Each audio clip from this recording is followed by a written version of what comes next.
Buenas tardes, son las 7:01 y estamos esperando que se conecten los alumnos de la clase de Teoría General de la Comunicación para empezar con el tema.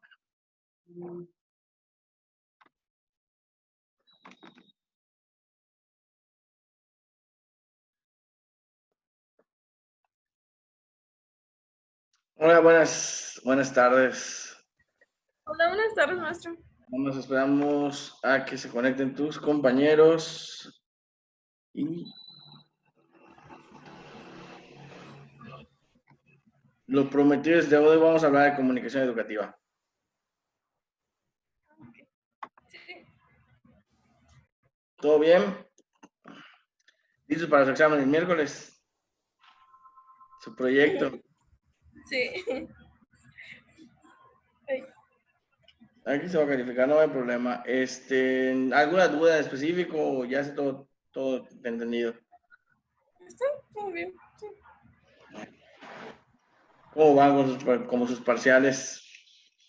Bien, Pues, hoy entregamos a Alfredo. Hoy creo que mañana, no recuerdo.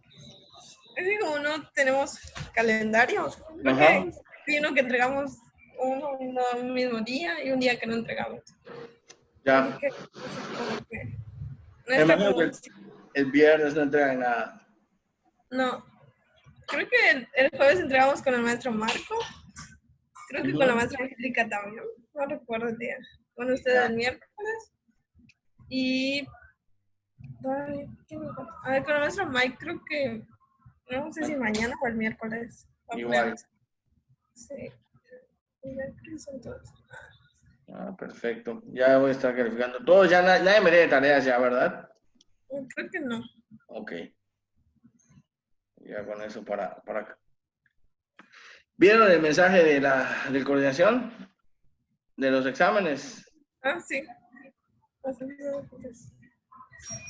Para que estén pendientes.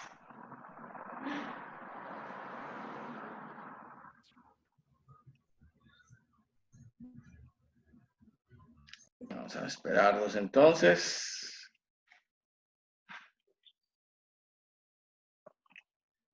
Cinco minutos más y empiezo. Sí.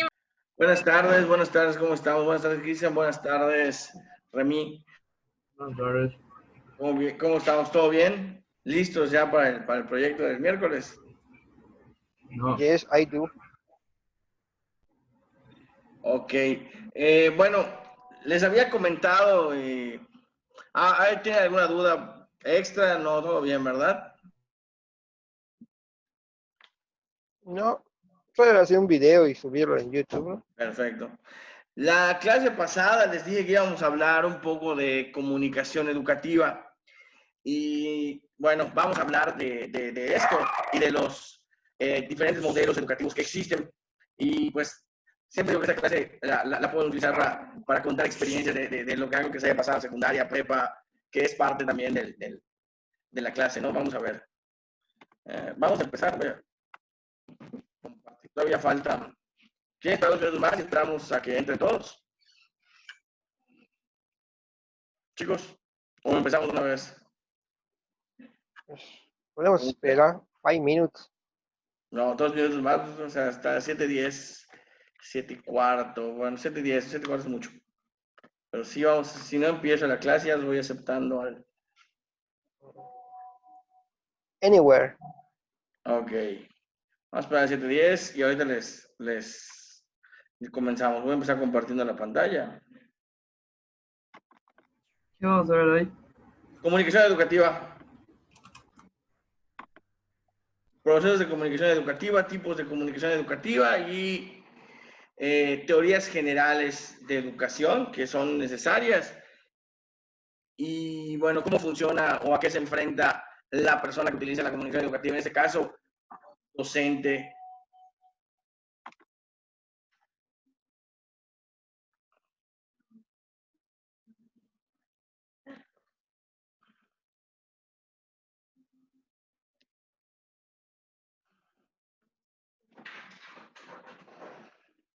Buenas tardes, Ángel. Hola, buenas tardes. Buenas tardes. Vamos a empezar entonces. Voy a compartirles la pantalla y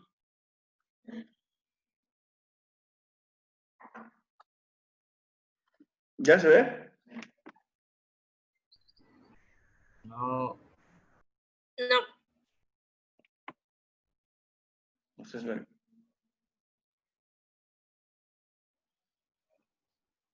Ya.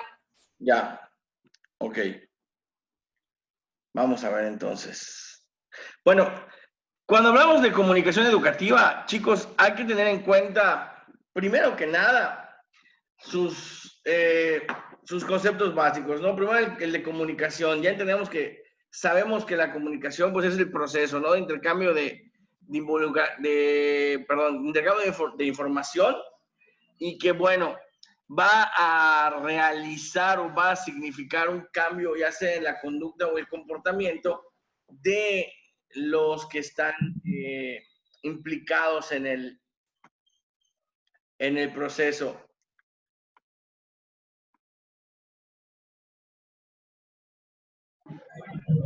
Buenas tardes, Ariel. Buenas tardes, profe. Bueno, seguimos con esto. Bueno, les digo, vamos al proceso básico que es la comunicación. Ya sabemos qué es. Sin entrar en mayores detalles, vamos a ver. Es un emisor, escoge un canal, tiene un código, escoge un canal y decodifica la información para dársela a un emisor que va a ser el que va a tomar como que la respuesta o le va a dar una respuesta de lo que está aprendiendo.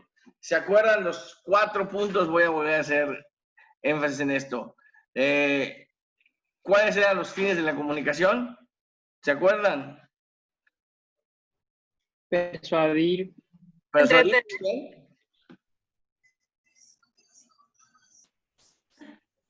¿Qué pasó? Entretener. Entretener, muy bien. Informar. Informar. Convencer. Y convencer, así es. Estos 4 puntos importantes, a excepción de entretener, la comunicación educativa es lo que va a tener. Va a ser persuasiva, va a ser informativa y va a intentar, pues ya si no convencer, en este caso es lograr que se obtenga un conocimiento y que se vaya modificando al final de cuentas, que la persona pueda utilizar la información obtenida y la pueda aplicar en diferentes campos. Hay que hacer una diferencia entre lo que es un canal y un medio. Sabemos que canal es el canal es y medio no es lo mismo. Canal es cómo va, el canal es por dónde vamos a transmitir el mensaje y el medio es cómo lo vamos a transmitir. En este caso, el ejemplo que les pongo, imagínense que yo les pido que me entreguen un correo electrónico. ¿Ok? El canal va a ser el correo electrónico y el medio va a ser la computadora, porque a través de la computadora voy a utilizar el correo electrónico. Si fuera mi mensaje hablado, mi canal sería la palabra o sería la voz o el sonido y mi medio para comunicarme sería la voz o el anuncio. No sé si queda claro esto. Sí. Perfecto. Bueno, cuando hablamos de comunicación educativa, estamos hablando de que se va a producir en un contexto especial. ¿Por qué? Porque sin comunicación no hay educación. Eso es indudable. Si hacemos un poquito de historia, sabemos que, si yo les preguntara en este momento, ¿cuál era la manera de transmitir conocimientos antes de la invención de la escuela? Los libros. Los libros, ¿ok? Y antes, imagínense, vamos a pasar a las cavernas, vamos a hacer cavernícolas. ¿Cómo pasaban y por ejemplo, supongamos que Ángel aprendió a hacer el fuego? ¿Cómo va a ser que la generación que sigue sepan hacer fuego? Pues se los digo cómo hacerlo y ya. Perfecto. Ahí está la clave. Antes, la educación se brindaba por medio de la palabra, por medio de transmisión oral. Entonces, por eso sabemos que los mitos, las leyendas y los conocimientos hasta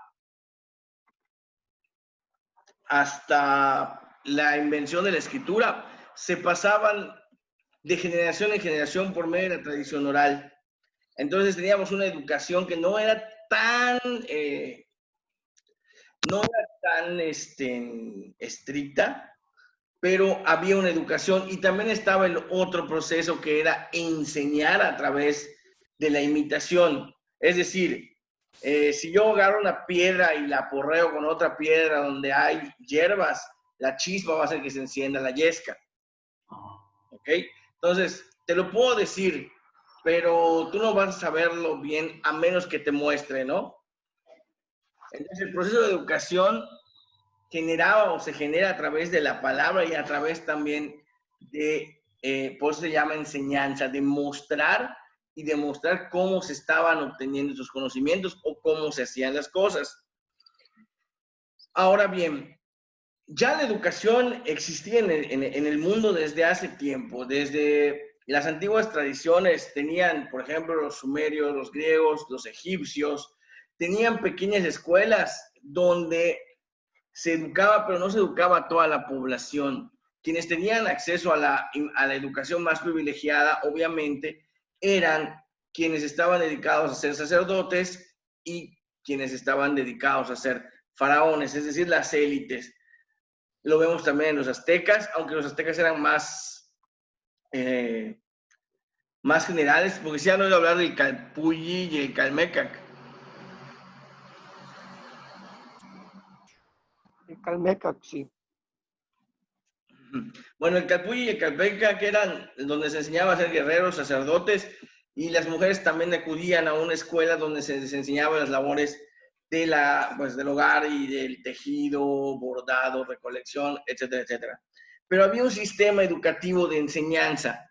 ¿Por qué? Porque estábamos buscando, o al menos las sociedades, que no se perdiera todo lo que ya habían aprendido. Ya luego, con la invención de la escritura, se facilitan más cosas. ¿Por qué? Porque todo se va grabando en los libros y ya cualquier persona que quisiera aprender algo va a acudir a estos libros, ¿no? Continuamos. Vamos a tomar en cuenta a Berlo. Berlo va a proponer un modelo educativo donde el emisor va a ser el docente y el receptor va a ser el disciente, es decir, el alumno.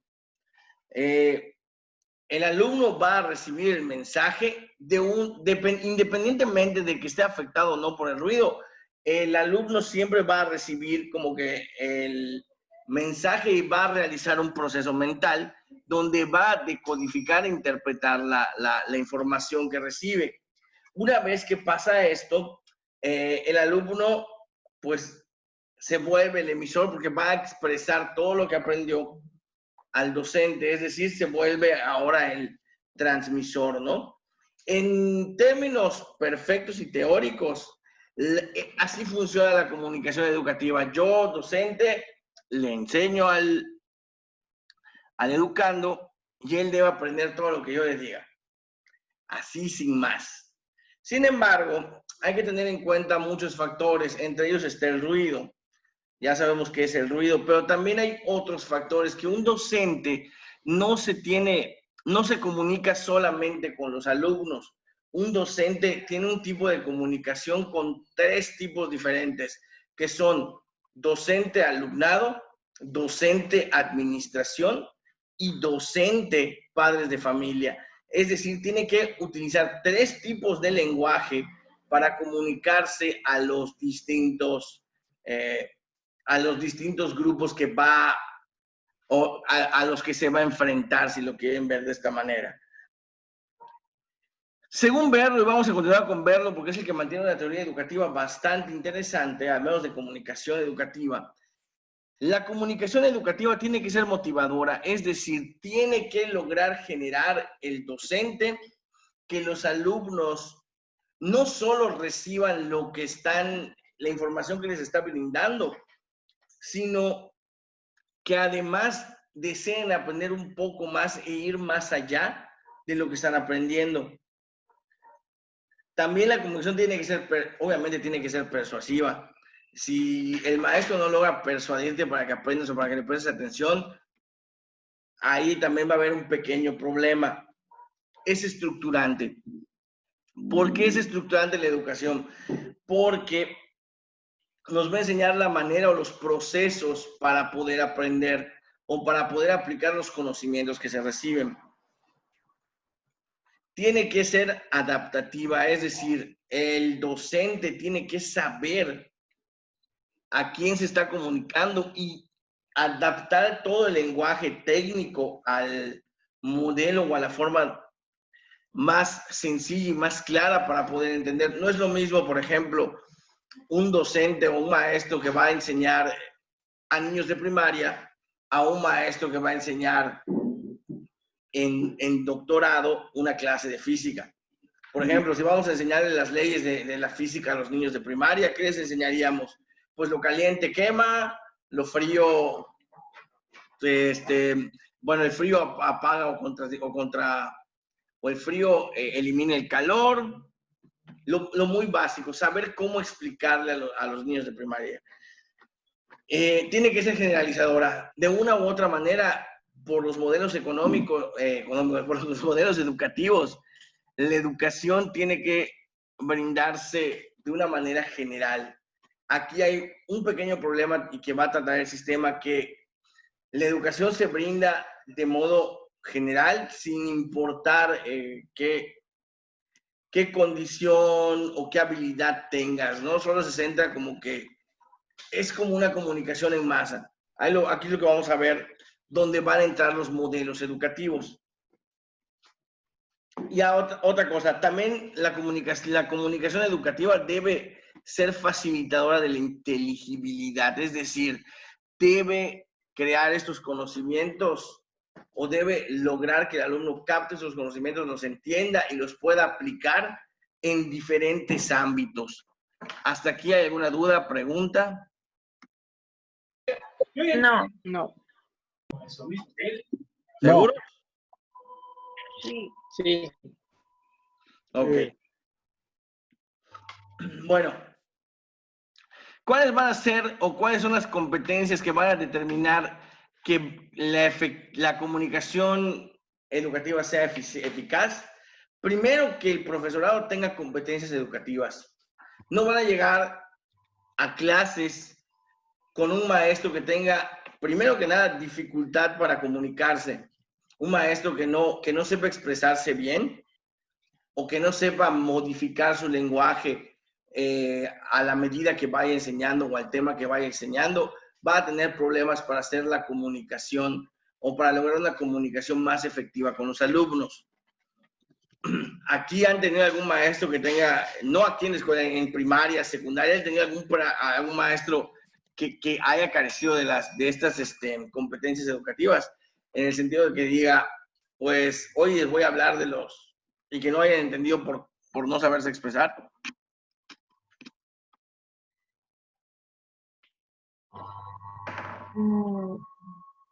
Creo que no.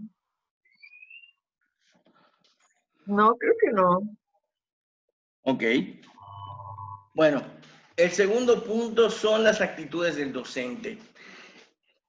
El docente tiene que tener una actitud muy abierta y una actitud, tiene que ser comprensivo y tener una actitud de enseñanza. Básicamente estar dispuesto a trabajar y a comunicarse, es parte con esta competencia comunicativa. Yo me puedo expresar de la manera más clara y sencilla posible, pero si no tengo una actitud para enseñar o tengo una actitud prepotente, voy a generar ruido en mis alumnos y no voy a poder enseñar. Esto también se lo vamos a ver un poquito más adelante con la cuestión de los modelos educativos. Otra cosa es el nivel de conocimientos. Esto es muy importante. Yo considero que un docente no lo debe saber todo, porque no lo puede saber todo.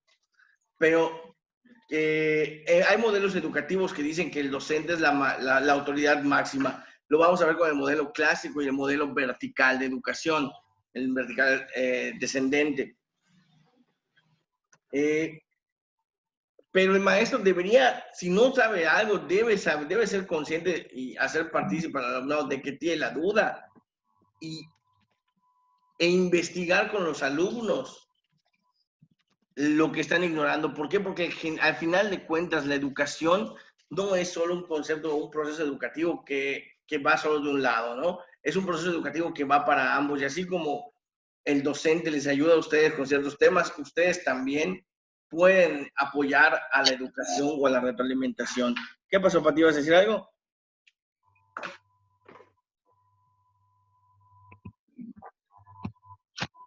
¿Pati? ¿No? Ah, es que como vi que se desactivó el micrófono.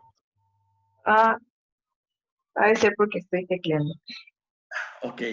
Bueno, ahorita vamos a ver este tipo de factores, porque me imagino todos en algún momento en la secundaria, en la prepa o en la primaria, tuvimos algún maestro que nos dijo, pero cuando le preguntabas algo y el maestro no lo sabía, te decía, tú no tienes por qué preguntarlo, yo lo sé y tú no. No sé si a alguien le pasó. Me pasó eso, pero ahorita ya en la universidad. ¿Ah, sí? En la modelo me pasaba con un maestro que a lo mejor usted lo conoce, con José Díaz Cervera. Ah, sí. Pero él es así. Sí, él es así que se lo pasaba. Sí, sí, no, te digo una cosa que con él alguna vez yo me en algún tallercito de escritores. Por lo mismo, ¿no? Porque de una manera muy así, está bien y eso está mal. Entonces, no es todo así. Y como yo tengo más conocimientos que tú, pero cuando tú le estás ganando el debate a un maestro, estás demostrando que sabes más, yo creo que siempre la actitud del maestro debe ser de reconocer lo que sabe, lo que no sabe y aprender en conjunto. Al menos es el modelo teórico más idealizado, ¿no? Ahora bien, si vamos a tomar en cuenta modelos educativos, la pregunta es, en sus palabras, explíquenme, ¿para qué creen que sirve la educación?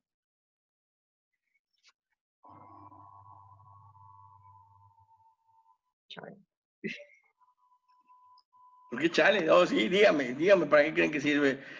Remy, Ángel, Cristian. Pues para no ser burros, yo creo. De primaria, Ángel, de primaria. Buena respuesta. Pues sí, eso es lo más lógico. Pues yo creo que No se me ocurre algo elaborado. Para Ganar más dinero cuando pida trabajo. Ok, es un buen punto. Bueno, Cristian. aunque hay millonarios sin escuelas, así que... ¿Pero se refiere a la educación en escuelas o a la educación en general? A la educación en general. Porque yo puedo aprender desde mi computadora. Yo pensé que estaba hablando de escuela. Ah, yo también. Estoy hablando de educación en general. ¿Por qué? Porque si hablamos de educación a modo de escuela, estamos hablando solo de un tipo de educación. Si lo quieren ver desde el punto de vista más social, la escuela o la educación está destinada a que nosotros podamos convivir dentro de un grupo social, respetando las normas de convivencia y según la cultura y a la sociedad en la que pertenezcamos. Básicamente, la educación es enculturación completamente. Todos aquí somos procesos y productos de la enculturación. Eso vendría siendo un Estado de Derecho. ¿Viene siendo un Estado de Derecho? Sí. Todos Yo tenemos... pienso que A ver, sí, dime, yo pienso Remy. que la educación se basa en el conocimiento. Se Y basa en... mayor conocimiento, pues uno va adquiriendo otras facultades para desarrollarse. Ok, bien. Yo así lo veo. Es que sí, la educación engloba todo, engloba la capacidad de conocimientos, la capacidad moral. Obviamente, por ejemplo, nosotros no sabemos lo mismo que sabe o que sabía Isaac Newton. De hecho, para que vean cómo ha evolucionado la educación, un alumno de preparatoria o de segundo, tercero de preparatoria, tiene más conocimientos de los que tenía Isaac Newton en su época. Sabe más de lo que sabía Isaac Newton. Ahora, de que sepa aplicar los conocimientos de la misma manera, es diferente. ¿Por qué digo que sabemos más? Tenemos más... ¿Cómo? ¿Qué pasó? Pero el tiempo igual es diferente, profe. El tiempo igual es diferente, pero a lo que me refiero es... ¿Sí? Isaac Newton fue una genialidad lo que hizo. Y hoy en día tú puedes consultar cualquier cosa en Facebook, Internet, y llegas a una conclusión. Ok, pero Isaac Newton pasó por un proceso educativo. E Isaac Newton creó a través del proceso educativo que tenía en la época, logró obtener este conocimiento, crear esta teoría. Tengan en cuenta que les digo, ustedes saben más de lo que llegó a saber Isaac Newton. ¿Por qué? Porque Isaac Newton no sabía cómo manejar la computadora. Isaac Newton no sabía cómo lo que era andar en automóvil. Isaac Newton no sabía cómo manejar los procesos de una fábrica. Los conocimientos se han ampliado. Excel, de hecho. Los conocimientos se han ampliado. Y por eso digo, por eso se dice que ahorita un muchacho de prepa sabe más de lo que sabía Isaac Newton. Sin embargo, y por los modelos educativos, sabemos que la educación va evolucionando. Entonces, puede ser, por ejemplo, alguien diría, para recordar, no sé si lo han visto, se nos ha comentado sus abuelos de repente que me dicen, yo solo llegué a la primaria y veía más cosas que lo que tú ves en la prepa. No sé si alguien se los ha dicho. ¿Qué? Mi abuelito lo decía mucho.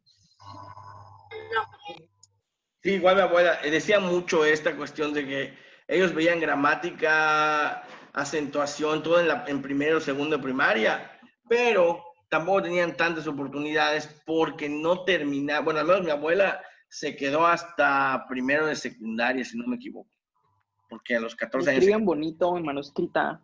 De más. Yes. Pero primero de secundaria estaba considerado en esos talleres como algo elevado, ¿no, profe? Sí. Por el tiempo. De hecho, mantener primaria ya. Sí, de hecho. Y si llegabas a tener una educación, Pati, ¿vas a hacer algo? Sí, es que mi mamá dice, bueno, sí lo dice, que en la época de mis abuelos, llegar a secundaria era lo equivalente a llegar a preparatoria y ya directo ahí salías para la universidad. Así es. Cambió tal vez el sistema educativo, podría decirse. Es que si vamos a entrar... La secundaria es un churro, la verdad. Sí, ahí se prueba los churros también. ¿Qué pasó? ¿Qué pasó? Bueno, yo me No, eso acuerdo... es en prepa. Bueno, yo sé que en secundaria no vi tantas cosas como las que veo que están viendo ahorita. Y es que... Es que en la secundaria era más biblioteca, profe. Así que si querías investigar algo, tenías que ir directo a una biblioteca. A leer libros y sacar conclusiones. Sí. Puede ser. ¿Alguien estudió en la Federal 1? ¿En la secundaria? No. Ok, entonces, bueno, te digo, variaba mucho. Yo sé que cambia mucho el sistema. De hecho, yo veo ahora a los alumnos de secundaria, lo que están estudiando y cómo salen de la secundaria y entran a prepa. Y me sorprende que tienen más conocimientos, pero no saben aplicarlos. Esa tal vez sería la Secundaria. Ujú. Esa sería la diferencia que estoy viendo con el cambio generacional.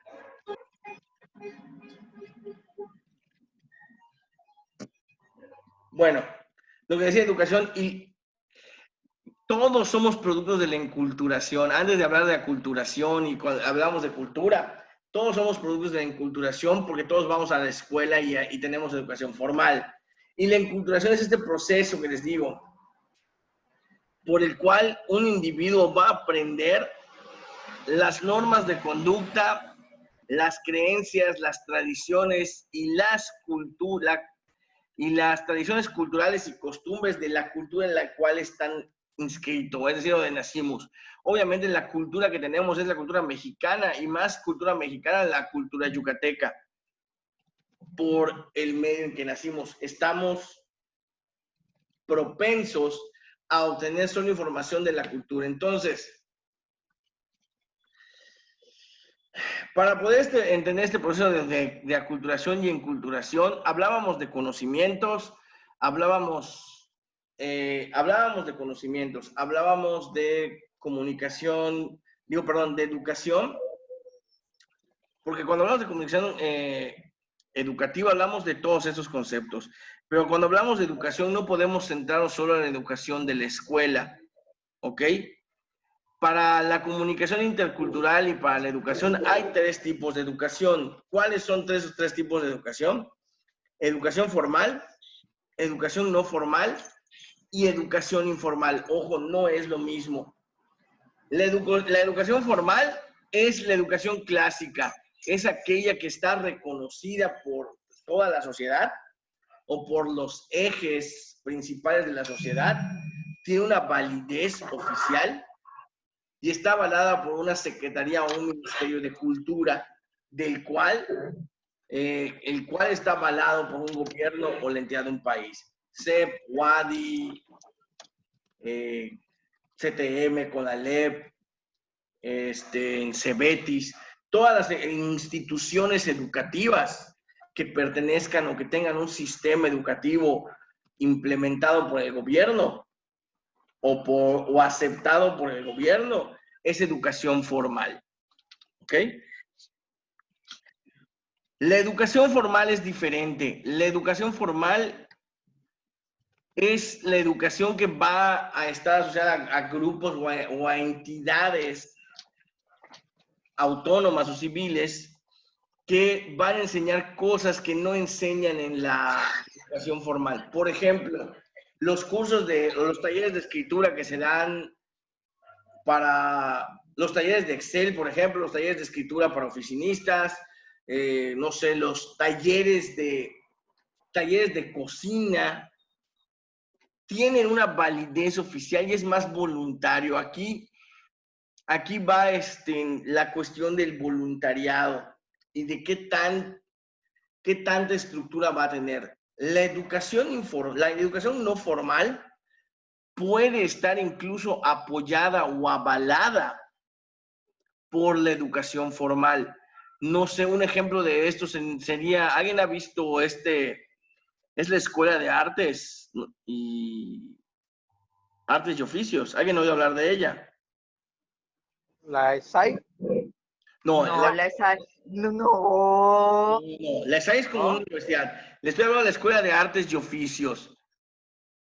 No, creo que nunca he escuchado de ellas. Aquí hay una que donde te enseñan cultura y belleza, te enseñan de repente cursos de cocina. Ah, ok. Tania. Son los, bueno, en mis épocas se llamaban CSI, Centro de Superación Integral, y te enseñaban belleza, cocina, había talleres de inglés, había talleres de computación, talleres de danza, Bueno, etcétera, etcétera, etcétera.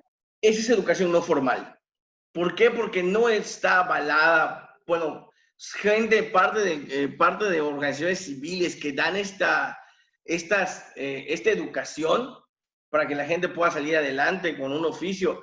Sí es cierto, se llaman centros de estudios integrales, pero en su principio eran las escuelas de artes y oficios. También el Bauhaus viene de una de esas, ¿no? Bueno, estas O, por escuelas, ejemplo, Bochito, profe. los cursos de Boschito también son parte de educación no formal. La Universidad Boschito, porque da un reconocimiento que no puede, que puede o no puede tener validez oficial, pero está enseñándote algo, ¿ok? Y tiene una estructura. Tanto la educación formal como la educación no formal son estructuradas, tienen son estructuradas y esquematizadas, pasan en un tiempo determinado,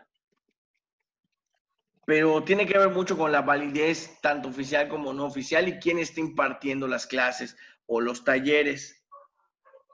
Ahora bien, ¿cuál es la educación informal?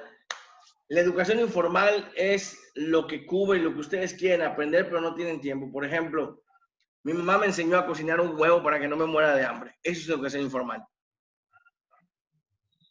O por ejemplo, mira, quiero ver en internet cómo se hace, no sé, cómo hacer un jarrón de cemento. Veo cómo es ese jarrón de cemento y lo hago. Eso es educación informal. Tiene mucho que ver con mis deseos, con mis interacciones, tiene mucho que ver con el autoaprendizaje. No sé si queda clara Los DIYs. ¿Perdón?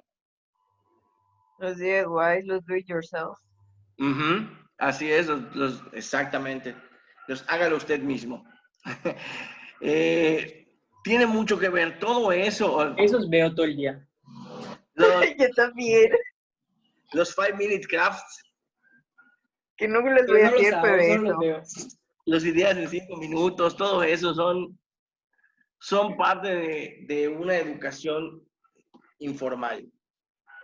Ahora bien, hay momentos en que la educación informal puede volverse no formal dependiendo de la aceptación y el grado de gente que vaya aprendiendo. Se puede crear un curso y al momento que se crea un curso es una educación no formal. ¿Por qué? Porque van a seguir una estructura organizada. Si queda clara Aquí está, por ejemplo, la educación formal es intencionada, se basa en un sistema, cuenta con una previsión de objetivos pedagógicos y tienen que alcanzar y están además calificados por niveles. Además, va a manera escalonada y ascendente. ¿Qué quiere decir? Que va a ser de la primaria a la secundaria a la prepa a la universidad, maestría y maestría doctorado, y luego tus posgrados en lo que tú quieras. ¿Okay? Esta escalonada, vean cómo va la educación formal.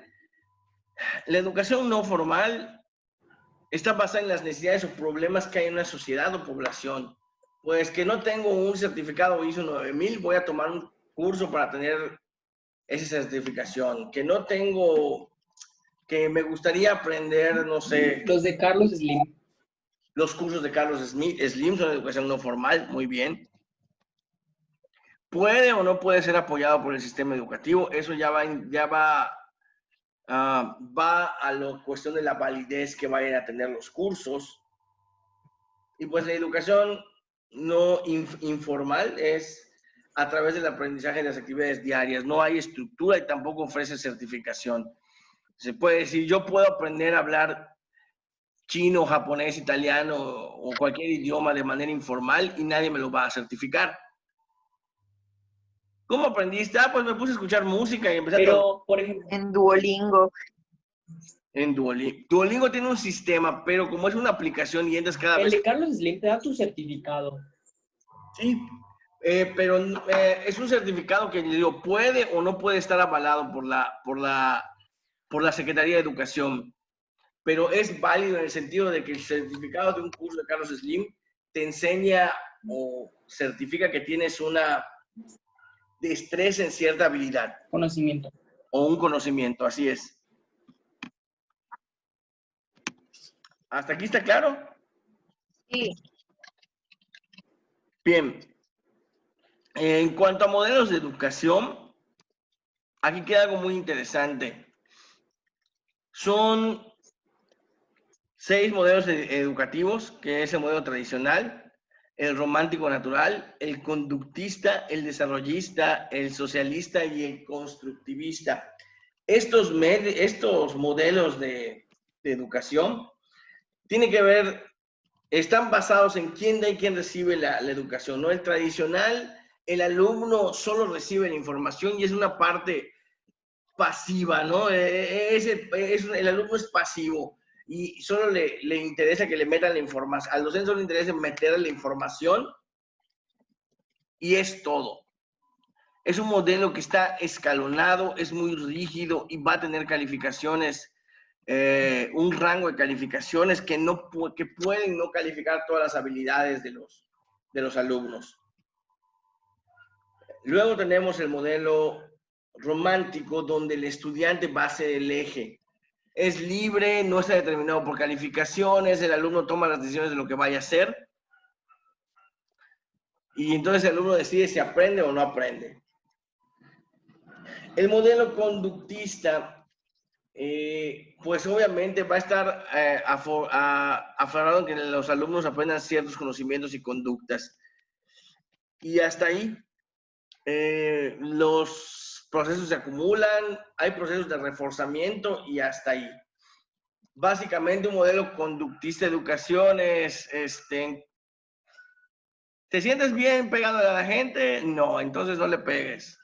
Porque se enseña mucho en los maternales y en los kinders, ¿no?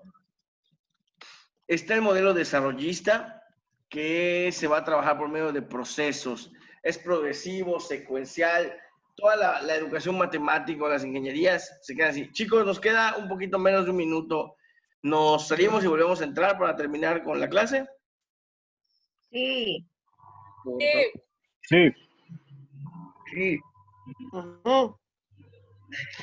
Vale.